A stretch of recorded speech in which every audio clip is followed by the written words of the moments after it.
আপনারা 6 বলে 12 রান করেছেন, কিন্তু এর আগের 300 রান আমরা সবাই মিলে করেছি।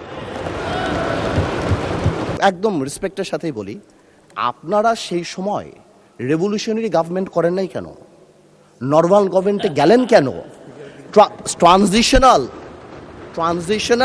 রেভলিউশনারি গভর্নমেন্ট করতেন। লেটস রিরাইট দ্য কনস্টিটিউশন, ছিঁড়ে ফেলে দিতেন কনস্টিটিউশনকে, নতুন করে সংবিধান বানাতেন। পুরনো কনস্টিটিউশনে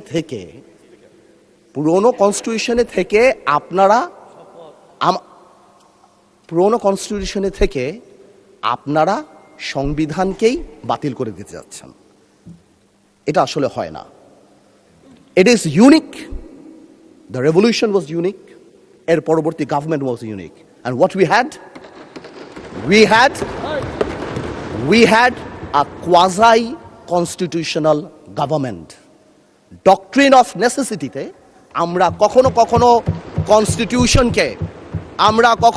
কনস্টিটিউশনকে সম্মান দিয়েছি।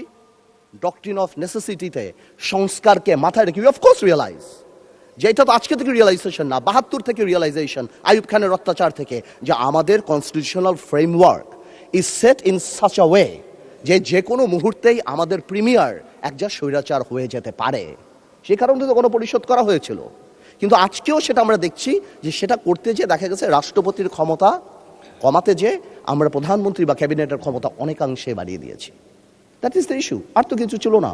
এই কারণেও এবার আমরা আমাদের কনস্টিটিউশনাল ফ্রেমওয়ার্কে রিয়েলাইজ করেছি উই নিড চেঞ্জ।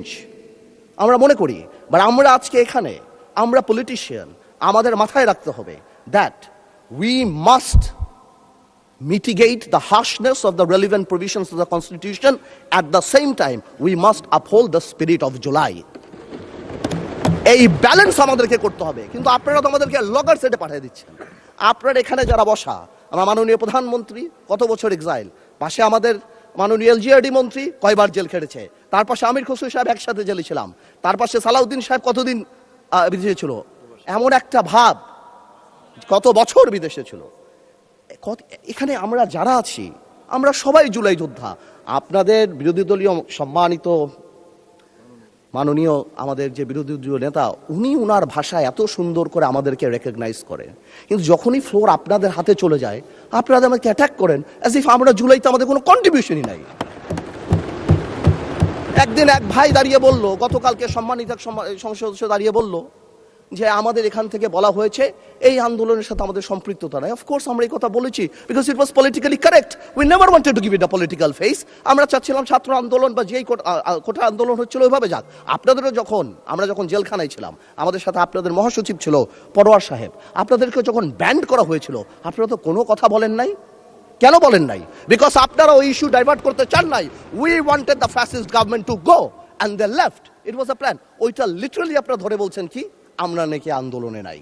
শুনেন, আপনারা 6 বলে 12 রান করেছেন, কিন্তু এর আগের 300 রান আমরা সবাই মিলে করেছি। সুতরাং আপনাদের একজন একটা কথা বলবেন, আরেকজন আপনারা আমাদেরকে লগর সেটে নিয়ে যাবেন, আমাদেরকে অ্যাটাক করবেন। আপনাদের কথা আজকে দেশবাসী বিভ্রান্ত।